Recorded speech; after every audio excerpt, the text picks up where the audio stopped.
I paid off a $200,000 debt for my son to save his family. I gave them my house so they could start over. The next day, they sold the house and left the country. My daughter-in-law left a note that said, "Loser old woman, you stink." The shrew had no idea the house was a trap. My name is Viola Toussaint. I am 68 years old, and this is how I taught my ungrateful son and his manipulative wife that you never ever scam a retired IRS auditor. Before I continue this story, please leave a comment telling us where you are watching from and subscribe to the channel. We are creating a community of people who know that our best chapters can happen at any age. Now back to the story. The electronic lock on the front door flashed red, denied. I tried the code again. 7419, my grandson Trey's birthday. It flashed red again. I stood on the porch of the house I had bought 20 years ago. The house I had signed over to my son, Dante, exactly 24 hours ago, and realized my key code no longer worked. My hand trembled, not from age, but from a sudden cold realization. I pulled out my phone and dialed Dante, straight to voicemail. I dialed Courtney, my daughter-in-law. The call failed instantly. Blocked. My stomach dropped. I wasn't worried about myself. I was worried about Trey. It was 3 in the afternoon. I was supposed to pick him up from school and bring him here to his new home. But the house was silent. Too silent. I walked around to the living room window and cupped my hands against the glass to see inside. My breath fogged the pain, but what I saw made my heart stop. Empty. The Italian leather sofa I had imported for my late husband was gone. The antique mahogany dining table where we had eaten Christmas dinner for 2 decades was gone. The original artwork on the walls gone. The house wasn't just tidy, it was gutted. A black SUV pulled into the driveway, tires crunching on the gravel. It wasn't Dante. A man in a cheap suit stepped out holding a clipboard. He looked at me with confusion. "Can I help you, ma'am?" "I am the owner," I said, my voice steady despite the chaos in my mind. He shook his head. "No, ma'am. The owner is Mr. Dante Toussaint." Or he was. "He sold the property this morning."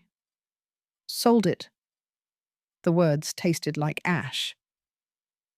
"Yes, ma'am. An all-cash deal to a private investment firm.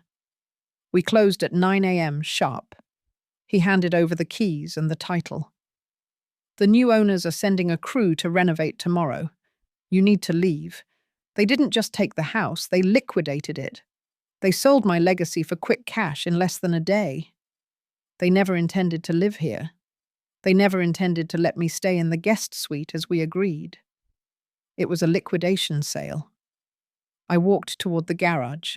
That was where I always waited for Trey when he played basketball in the driveway. Taped to the glass of the garage door was a pink envelope. Courtney's stationery. I would know that fake perfumed paper anywhere. I ripped it open. Inside was a single sheet of paper written in Courtney's looping, childish handwriting. "Viola, thanks for the 200,000 and the house. Don't bother looking for us. We are sick of your controlling attitude and that old person smell of antiseptic you carry around. Loser old woman, you stink. Have a nice life alone." I stared at the note. Loser, old woman, stink. She had taken my money. She had taken my home. She had taken my son. And worst of all, she had taken my grandson, Trey. I didn't cry. I didn't scream. I folded the note and put it in my pocket. They thought I was just a grandmother. They forgot I spent 30 years tracking down tax evaders and financial criminals for the federal government. They forgot that I know how to follow the money. I took out my phone and dialed a number I hadn't used in 5 years. It rang twice. "Frank," I said. "Activate protocol 1031. The animals have taken the bait." I got back into my car. My old sedan smelled like peppermint and leather. I opened my laptop on the passenger seat. They thought I was a dinosaur. They thought I didn't know how technology worked. I logged into the family cloud account. I paid for Trey's phone plan. I paid for his data. And because I paid for it, I had the administrative passwords. Find my iPhone. The map loaded. A blue dot blinked on the screen. It wasn't in Atlanta. It was moving fast south on Interstate 85, heading toward Hartsfield-Jackson International Airport. Speed 65 miles per hour. They were running. I checked the bank transfer. The $200,000. I had sent it to the account Courtney provided, supposedly the loan shark's account. I pulled up the routing number. It wasn't a local bank. It was an offshore holding company in the Cayman Islands. There were no loan sharks. There was no debt. They had stolen my retirement money to fund a tropical retirement for themselves. I slammed the laptop shut and started the engine. They had a 2-hour head start, but I knew the airport shortcuts better than anyone. 6 months later. I sat on the porch of the house. We didn't sell it. I became Trey's legal guardian after his parents were sentenced to 15 years in federal prison. Trey was painting the front door a bright, cheerful blue. He looked happy. He was safe. We had lost a son and a daughter-in-law, but we had kept the home. And more importantly, we had kept our dignity. They thought I was just an old woman they could throw away. They forgot that diamonds are made under pressure, and I am the hardest rock in this family. So that is my story. I would love to hear what you think. Was I too harsh on my son, or did he get exactly what he deserved? Let me know in the comments and subscribe for more stories like mine. To understand how I ended up standing in front of an empty house with a cruel note in my hand, you have to go back 3 days. It was a Tuesday night, or rather Wednesday morning. The digital clock on my nightstand read 2:14 a.m. when the pounding started. It wasn't a knock. It was a desperate, terrifying hammering that shook the heavy oak front door of my Buckhead estate. Outside, a Georgia storm was raging, the kind that snaps power lines and floods basements. Thunder rattled the window panes as I grabbed my robe and the canister of pepper spray I keep in my bedside drawer. You don't work for the IRS for 30 years without making a few enemies, and I learned a long time ago to be prepared. But when I threw open the door, I didn't find a stranger. I found my son. Dante was soaked to the bone, his expensive Italian suit ruined water dripping from his nose and chin. He looked pathetic. He looked broken.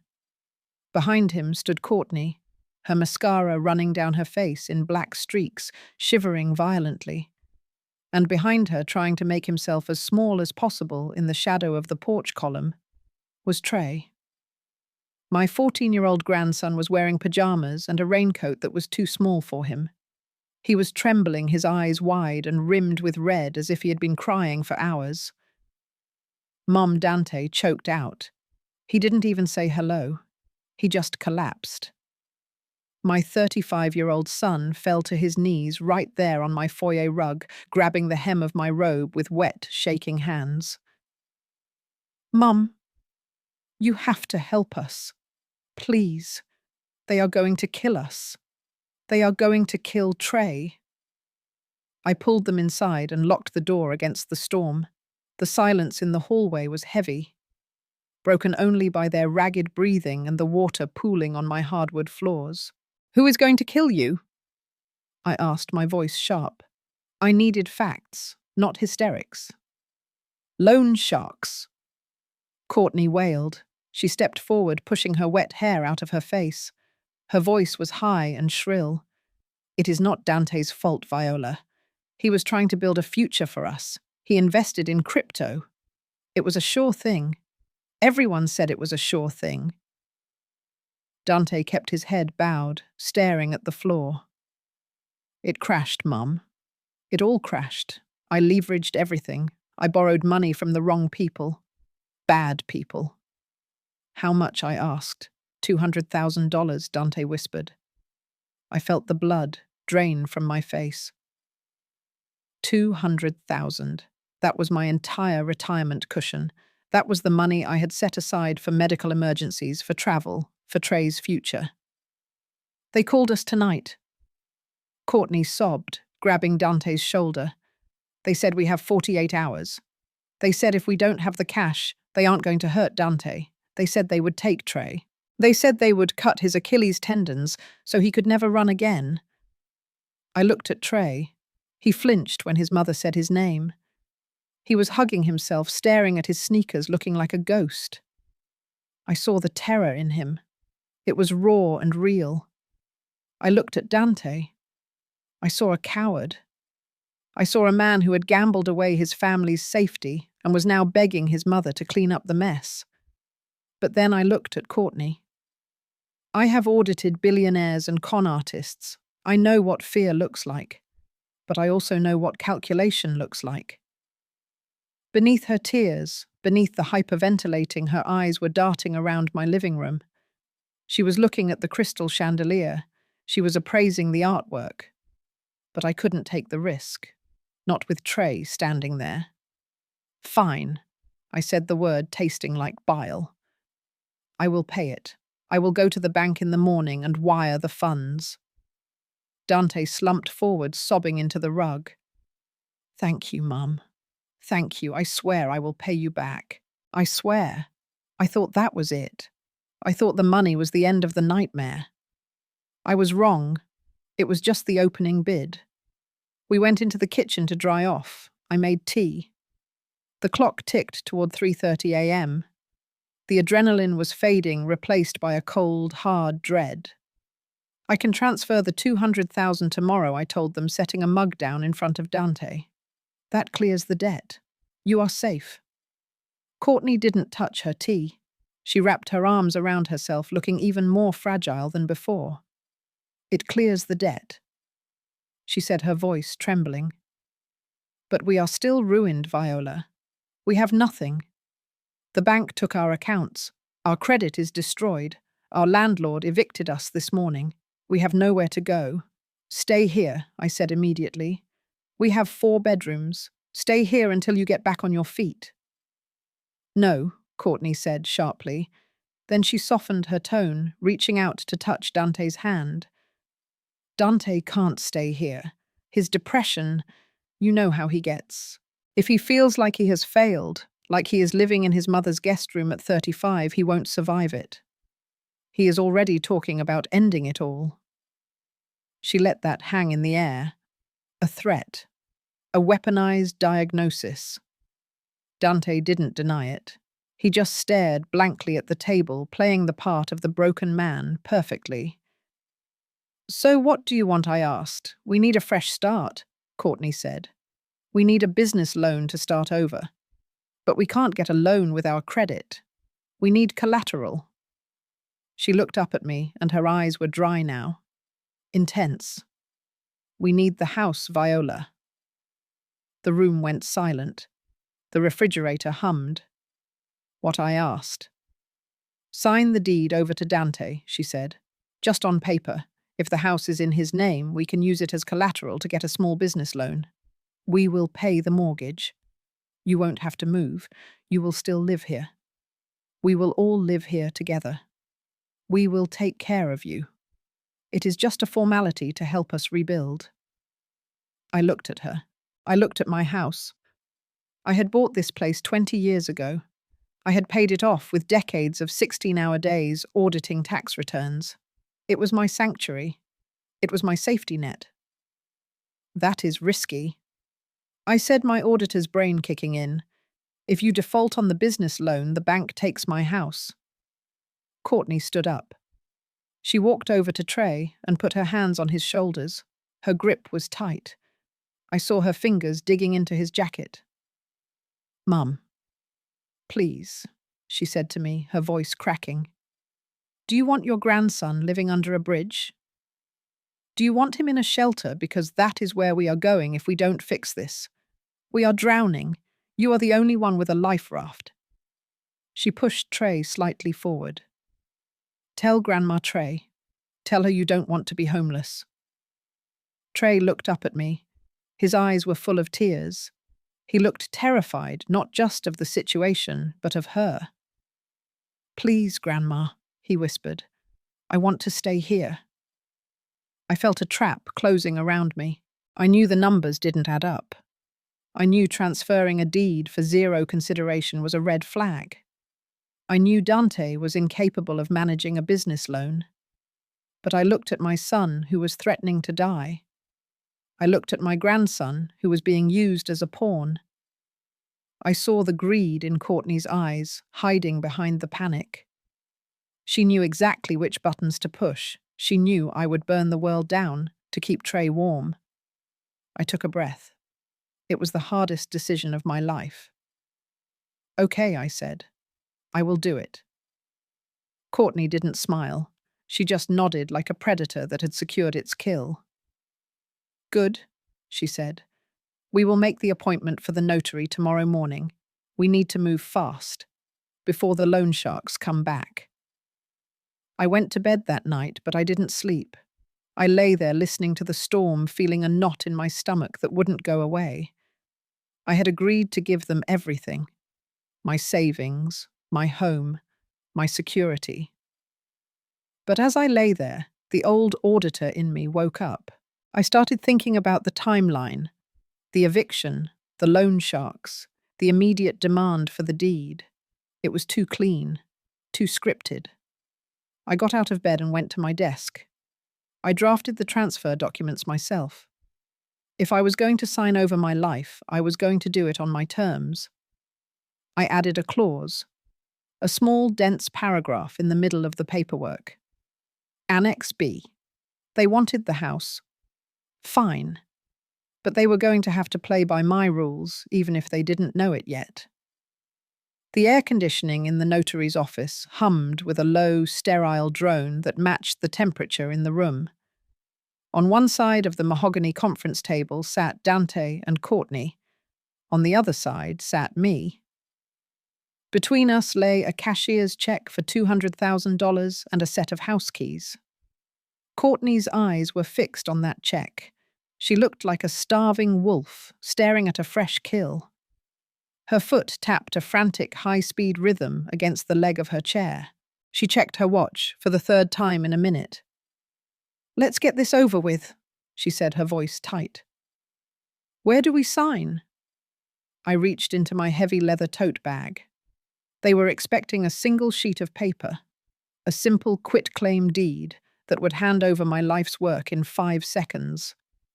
Instead, I pulled out a binder. A 2-inch thick stack of documents, heavy with legal jargon, tabbed dividers, and fine print.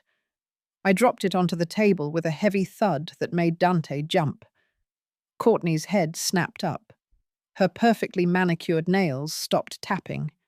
Her jaw dropped. "What is all this, Viola?" she snapped, dropping the sweet daughter-in-law act she had been playing for the last 24 hours.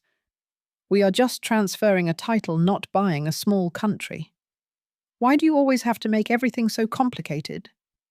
Just give us the signature page so we can get out of here." I adjusted my reading glasses, taking my time.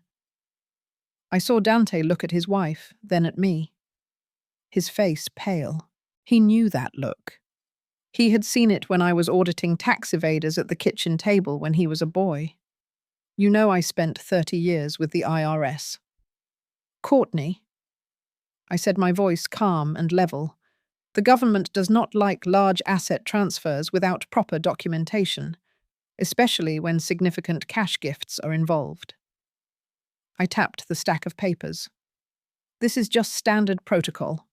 Tax implications, gift tax exclusions, liability waivers. We have to do this by the book, or the feds will freeze the assets before the ink is dry. You do want the house to be clear and free for your business loan, don't you?" Courtney huffed, rolling her eyes so hard I thought they might get stuck. "Fine, whatever. Just show us where to sign." I opened the binder.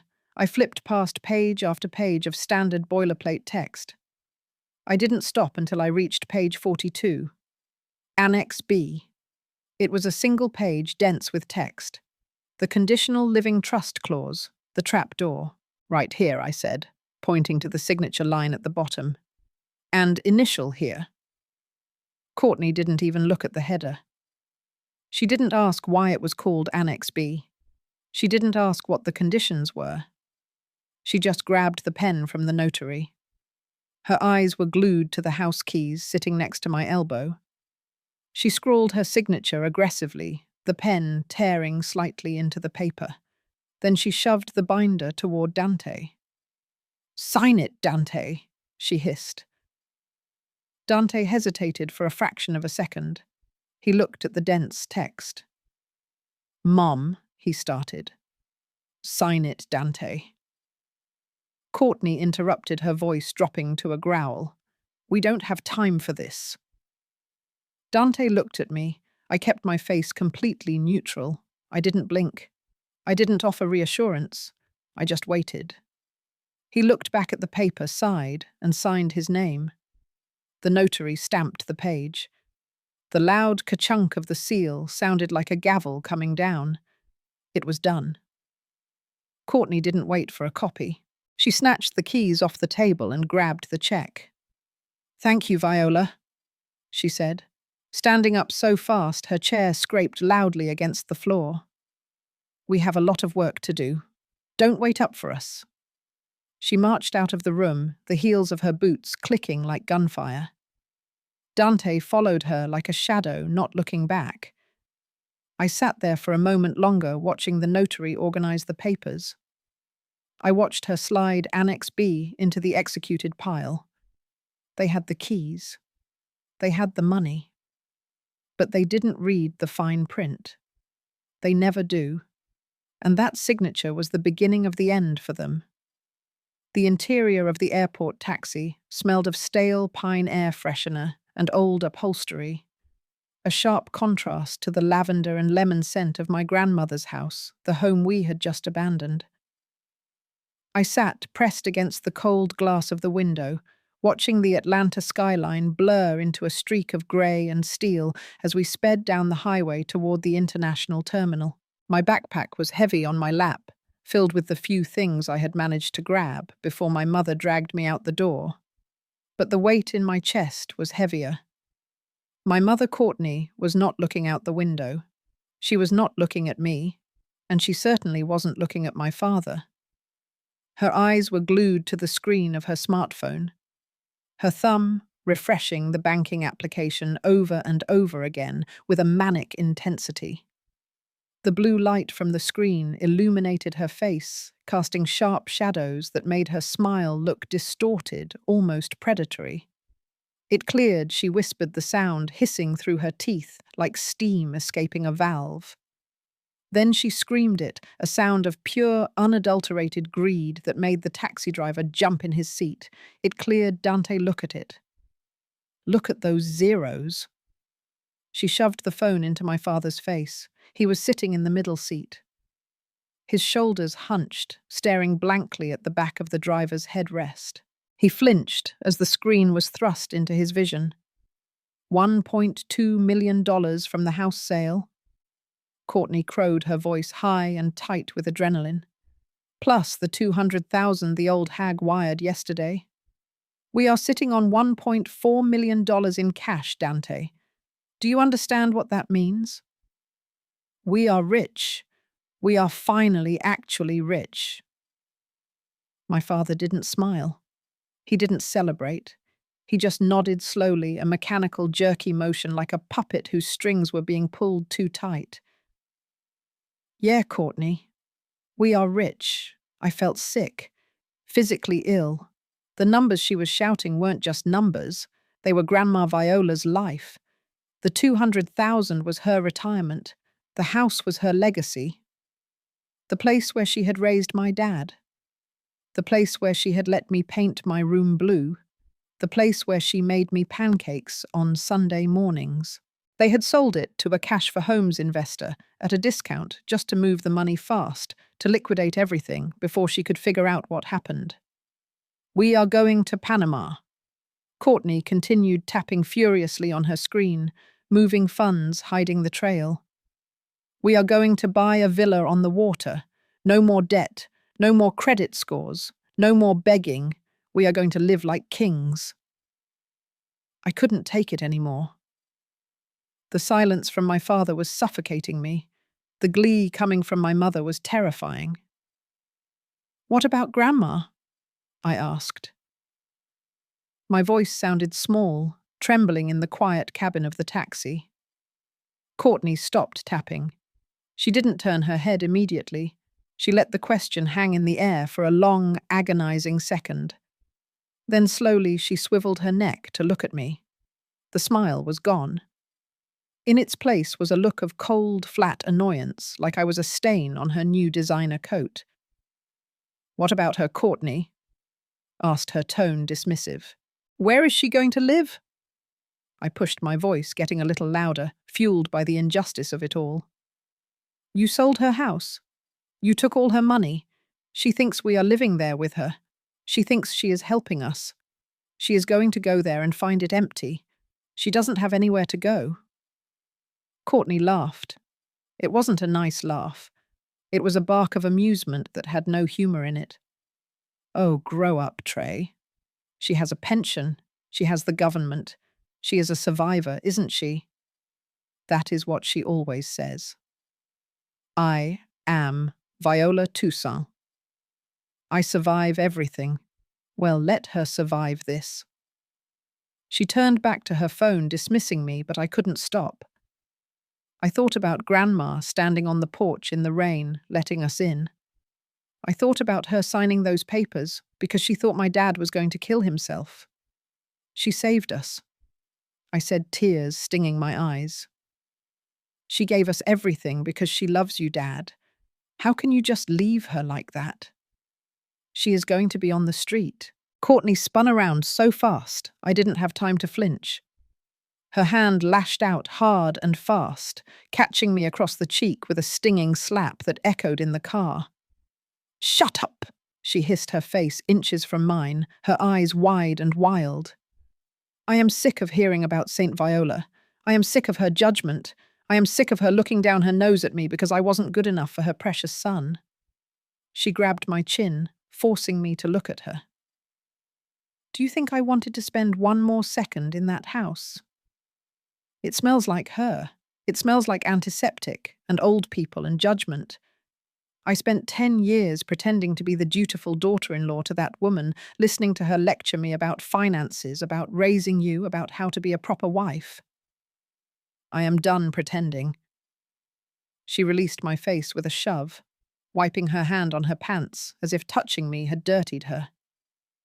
"She is a loser old woman who served her purpose." Courtney spat, her voice dripping with venom. "She was a bank account with a pulse. And now the account is closed. We are free. So you will sit there. You will shut your mouth, and you will enjoy the life I just bought for you. Do you hear me?" I held my cheek, the skin burning. I looked at my father. I looked at the man who had taught me how to ride a bike, the man who was supposed to be the protector of the family. "Dad," I whispered, "are you going to let her talk about Mum like that? Are you going to let her hit me?" Dante didn't turn. He didn't speak. He just hunched his shoulders higher, staring out the window at the passing airport signs, making himself small, disappearing into the leather seat. He was complicit. His silence was louder than her screaming. He had chosen the money. He had chosen the predator over the protector.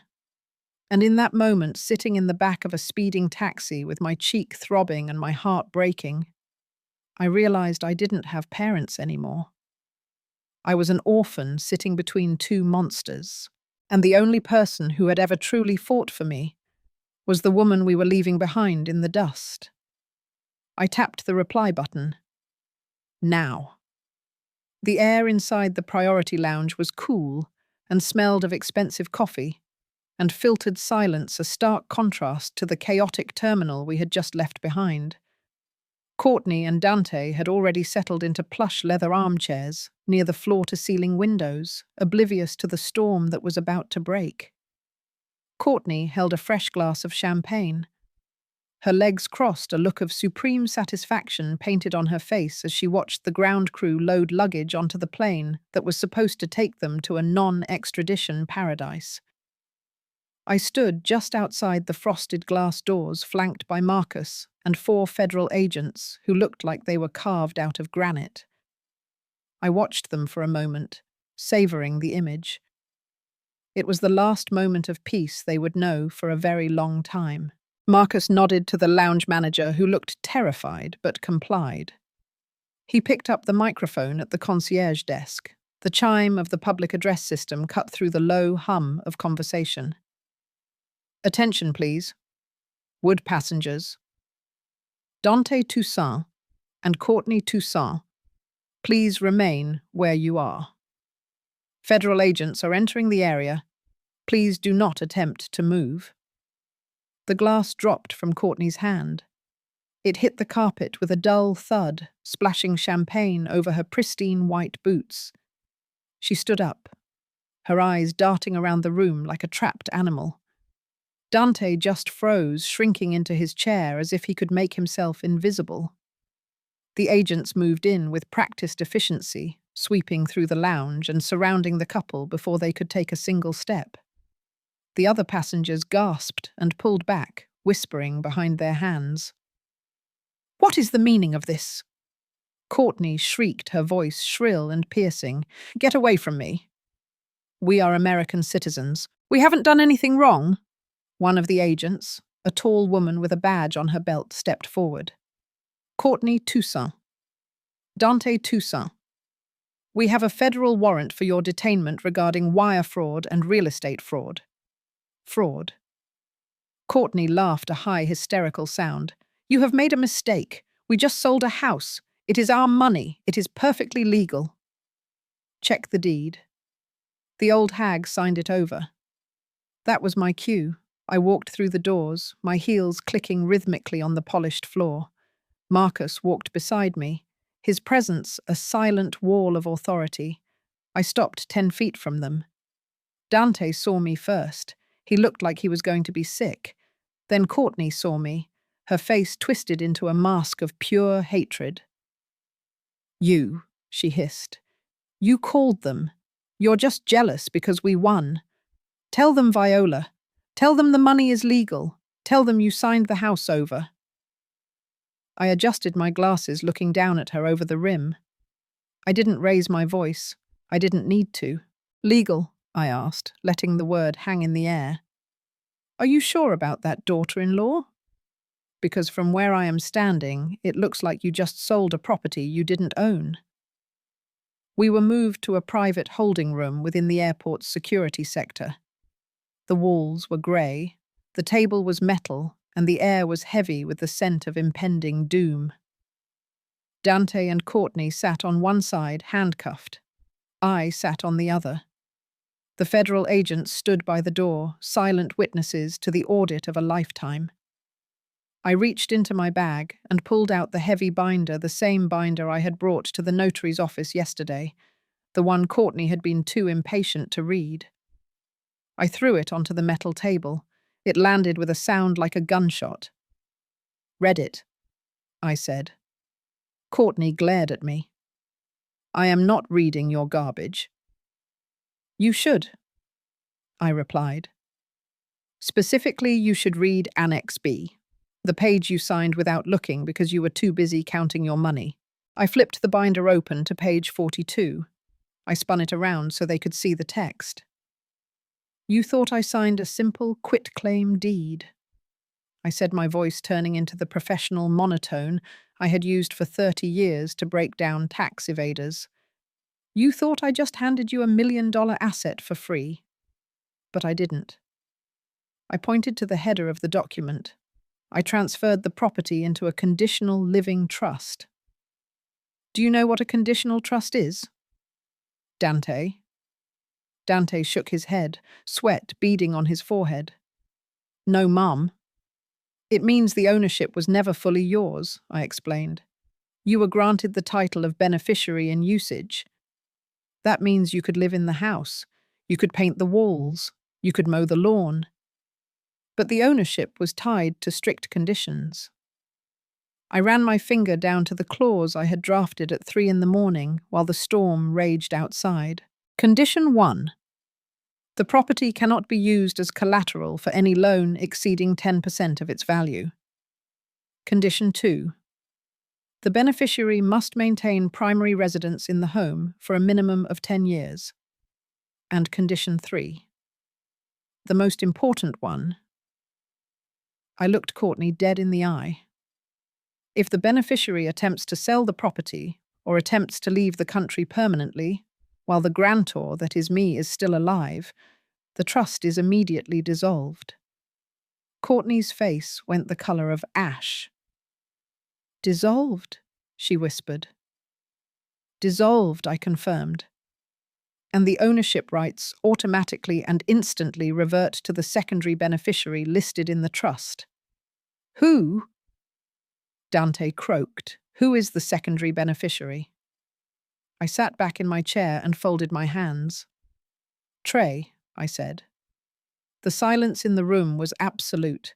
My grandson, Trey Toussaint, became the legal owner of that house the second you signed that sales contract this morning, I continued. The moment you put pen to paper to sell the house to that investment firm, you were no longer the owner. The title had already snapped back and transferred to Trey. I leaned forward, dropping the hammer. That means, Dante, that you sold a house that belonged to your 14-year-old son. You accepted $1.2 million for a property you had absolutely no legal right to sell. In the eyes of the law, that is grand larceny. It is real estate fraud. And since you defrauded an investment firm across state lines, the FBI is involved. Courtney started to shake. But the title company, they cleared it. They cleared it based on the initial deed, I said. They hadn't recorded the trust violation yet because you moved too fast. You rushed the closing to get the cash. If you had waited a week, the title search would have flagged the trust conditions. But you were greedy. You wanted the money today, so you committed fraud. You are going to prison, Courtney, I said softly. Not for debt, not for being a bad mother, but because you didn't read the fine print. Dante looked at me, tears streaming down his face. Mum, please, I didn't know. Ignorance of the law is not a defense, Dante, I said, standing up. You taught me that when you forged my signature on a report card in the 7th grade. I forgave you then. I can't forgive this. I picked up the binder. The house belongs to Trey now. I am his legal guardian, and I am going to make sure he never ever turns out like you. But what about the money? Courtney shrieked, and the sound echoed off the metal walls of the interrogation room, making the federal agents wince. You cannot touch the cash. You wired it voluntarily. I saw you do it. You sat at your computer and you clicked send. That was a gift, Viola. You believed us. You believed the loan sharks were real, that money is legally ours. She was desperate now. I could see the sweat breaking through her heavy makeup. She was clinging to that $200,000, like a drowning woman clinging to a piece of driftwood. It was all she had left. The house was gone. The flight was gone. Her freedom was gone. All she had was the belief that she had successfully conned me out of my retirement. I let out a laugh. It was a dry, hollow sound that had no humor in it. It was the sound of a judge reading a death sentence. You really are arrogant, aren't you, Courtney? I said, leaning forward until my face was inches from hers. You looked at my grey hair and my comfortable shoes, and you saw a senile old checkbook. You forgot who I am. You forgot what I did for a living before I retired to bake cookies for my grandson. I pointed a finger at her chest. I was a senior auditor for the Internal Revenue Service for 30 years. I didn't just check math on tax returns. I hunted people. I tracked assets through shell companies in Switzerland and hidden trusts in the Virgin Islands. I took down cartels. I took down politicians. Do you really think I would transfer $200,000 of my hard-earned money to an unknown routing number without looking at the destination first? Dante looked up, his eyes red and swollen. What do you mean, Mom? I mean that I didn't just send the money, I said, keeping my eyes locked on Courtney. I baited the hook. I sat back, crossing my arms. When you gave me that routing number on the sticky note, Courtney, I recognized the bank code immediately. First Caribbean International. It wasn't a local credit union. It wasn't a street lender.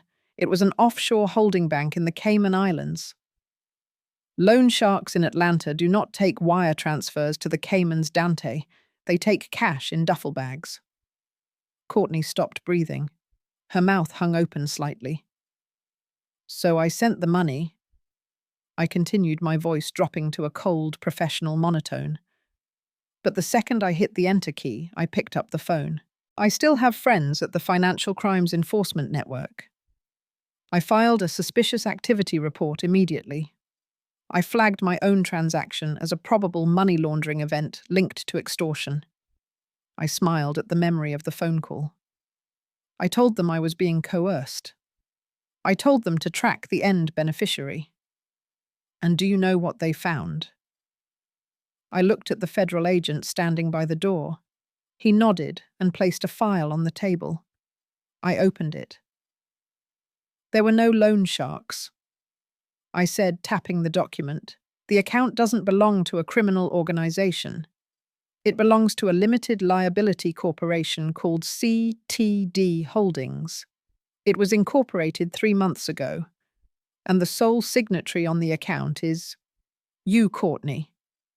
Dante made a sound like a wounded animal. You lied, he whispered, staring at his wife. You told me we owed money to the syndicate. You told me they were going to hurt Trey. She played you too, son, I said, without looking at him. She needed your fear to sell the performance. She needed you to be genuinely terrified, so I would believe it. But the only person she was in debt to was her own greed. I turned back to Courtney, who was now trembling so hard her teeth were chattering. You manufactured a threat of violence against a 14-year-old boy to coerce a senior citizen into liquidating her retirement assets. In the eyes of the law, that is extortion. And because you used the internet to move the stolen funds across international borders, that is wire fraud. I stood up, towering over her. Those are federal crimes, Courtney. This isn't a civil dispute. This isn't a family matter. This is a felony. And because you targeted an elderly person, the sentencing guidelines are enhanced. We are not talking about a slap on the wrist. We are talking about a minimum of 20 years in a federal penitentiary. The agent stepped forward, pulling a pair of handcuffs from his belt. Courtney Toussaint, you are under arrest for wire fraud, extortion, and elder abuse. She screamed. It was a raw, primal sound of denial. No, you can't do this. I have money, I can pay it back. Viola, please tell them it was a mistake. Tell them it was a loan. It wasn't a loan, I said quietly as the agent snapped the cuffs onto her wrists. It was the most expensive lesson you will ever learn. Dante sat frozen, watching his wife being pulled out of the chair. He looked at me, his eyes begging for mercy. Mom, he choked out. I didn't know about the account. I swear. I looked at my son. I believed him. He was too incompetent to set up an offshore shell company, but he was guilty of something worse. You didn't know about the bank account, Dante. I said, my voice sad. But you knew about the house. You knew you were selling my home out from under me. You knew you were leaving me with nothing. You didn't pull the trigger on the wire fraud, but you drove the getaway car. The second agent stepped forward. Dante Toussaint, stand up. You are under arrest for conspiracy to commit fraud and real estate theft. As they dragged them both toward the door, Courtney shouting obscenities and Dante weeping, I felt a small hand slip into mine. I looked down. Trey was standing there holding his backpack. He wasn't crying anymore. He looked at his parents being led away, and then he looked at me. "Is it over, Grandma?" he asked quietly. I squeezed his hand. "Yes, baby. The audit is closed. It is finally over." As the metal cuffs bit into Dante's wrists, his legs gave out completely. He collapsed right there on the dirty floor of the airport, holding room crawling toward me until his forehead touched the toe of my sensible shoe. "Mum, please, you have to stop them," he sobbed, snot running down his face and ruining his expensive suit. "It wasn't my idea, Mum. It was her. She twisted everything. She made me do it. She said it was the only way to survive. I just wanted to save my family." I looked down at the man I had birthed. I looked at the man whose parking tickets I had paid, whose rent I had covered, whose mistakes I had buried for 35 years.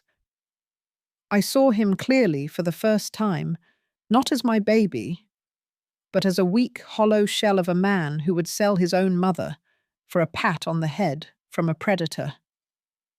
I pulled my foot away from his grasp, stepping back to stand beside my grandson. "I have saved you your entire life, Dante," I said, my voice trembling not with sadness, but with the finality of a closing door. "I saved you from failing grades. I saved you from bad credit. I saved you from yourself. But I am done saving you. Now I have to save Trey from the parents who would use him as a bargaining chip. You are on your own." Courtney didn't beg. She thrashed against the federal agents. Her face twisted into a mask of pure, ugly hatred that she had hidden behind smiles for a decade. "Get your hands off me!" she screamed, spitting on the floor near my feet. "I should have known you people would pull something like this. You are all the same. Scheming, lying, dirty old animals. You stink, Viola. You and your whole house and your whole life stink. I hope you rot in that big empty house, you miserable old hag." She screamed racial obscenities until the heavy door slammed shut, silencing her poison, leaving only the sound of Trey weeping softly into my coat. 6 months later, the afternoon sun poured through the bay windows of the study, illuminating the dust motes dancing in the air. Trey sat at my late husband's heavy mahogany desk, his tongue poking out the corner of his mouth in concentration, as he sketched architectural plans on a large drafting pad. He didn't look afraid anymore. He didn't look like a hostage. He looked like a boy with a future. I walked into the room and set a glass of fresh orange juice on a coaster beside him, brushing a kiss on the top of his head. On the mantelpiece sat a silver-framed photograph of the three of us from a Christmas long ago. Dante was smiling in the center, his arm around my shoulder. I reached out with a steady hand and turned the frame face down. I looked up straight ahead, past the silence of my reclaimed home. They look at our grey hair and our slow steps, and they see prey. They see easy targets. They think we are past our prime, ready to be discarded and forgotten. But they forget one simple thing. To survive long enough to get this old, we had to fight monsters that would make them crumble. We didn't get this far by being weak. We got here by being survivors. And we always protect our own. The screen goes black. The sound of a heavy iron jail cell door slamming shut echoes in the darkness. This story teaches a painful but necessary truth. Sometimes the ultimate act of love is letting your children face the consequences of their own actions. For years, I cushioned Dante's falls, thinking I was saving him, but I was only crippling his ability to be a man. True family isn't defined by blood, but by integrity and care. When those we love become predators, weaponizing our affection against us, we must stop being their victims and become their judges. We often think of grandmother as a soft, yielding role, but this journey reminds us that we are the matriarchs, the steel spines of our families. We have spent decades building our legacies, and we have every right to protect them from greed, even if that greed wears our last name. Protecting the innocent like Trey sometimes means severing ties with the guilty, no matter how much it hurts my heart. So here is my question for you. Do you think a mother ever has the right to send her own child to prison to save her grandchild? Or is blood always thicker than water? Let me know your thoughts in the comments below and subscribe for more stories of justice.